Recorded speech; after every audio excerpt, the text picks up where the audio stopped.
Well, another city councillor is in the race to become Toronto's next mayor. Anthony Perruzza has represented Humber River-Black Creek for almost 17 years on council, and he's live in studio this afternoon. Councillor Perruzza, candidate Perruzza, good to have you in here. What made you decide to join the race kind of, 10 days into the official part of the campaign here?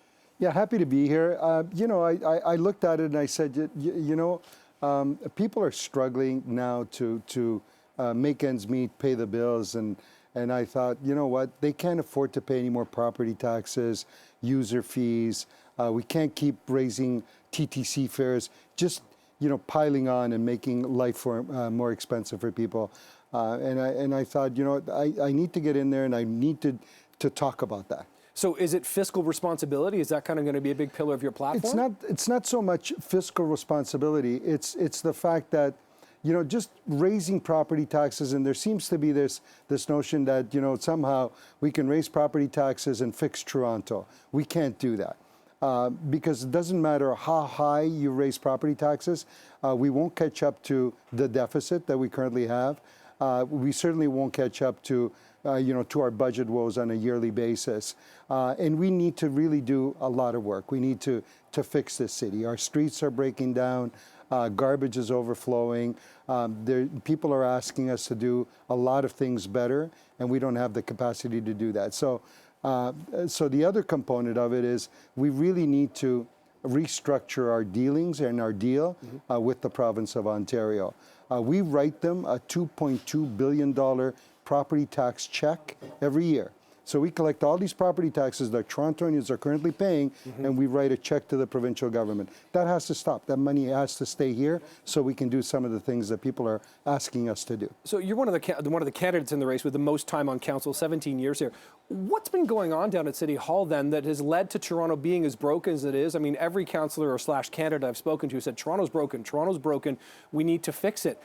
Does council have the wrong priorities? Is it dysfunctional? Why is it that it's gotten to the element where Toronto needs so much repaired? Well, the need is so great that we pinch from different areas to just sort of cover the problems of the moment, and we've been doing that over and over again. And we've also gotten some really bad deals. We've gotten into bad deals. So when the provincial government, for example, downloaded what was then Metro Toronto Housing Authority onto the city, which we now call Toronto Community Housing, we got the short end of the stick on that one. Just to operate and maintain those 56,000 units of housing, probably over the last 15 or 20 years has cost us $16–17 billion.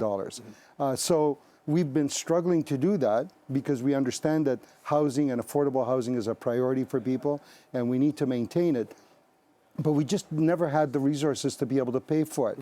The province put us in a situation where that wasn't doable, and we can't cover that with property tax increases. So over the last 2 years, we increased property taxes 11.4%, and we still have $1 billion deficit this year. Yeah, and I know you voted against it, and you voted against the last one as well. So we've got about 30 seconds left, Councillor. Are you convinced that Toronto can get a new deal from the provincial government? Because, as you know, stuff rolls downhill. Some of that comes from the feds down to the province, and the province down to Toronto. How convinced are you that the city can actually rewrite a deal with the province to get itself in better position? I believe that Premier Ford does not want to raise taxes on people. I believe him when he says, and he talks about revenue tools, he says, oh, that's another word for saying, I want to tax the pants off people. I believe him when he says that, and that's why I believe that he will give us the deal. Okay, Councillor in Canada, Anthony Perruzza, in the campaign now. Thanks for joining us. I know we'll have more conversations between now and the 26th of June. I hope Take so. care. All right.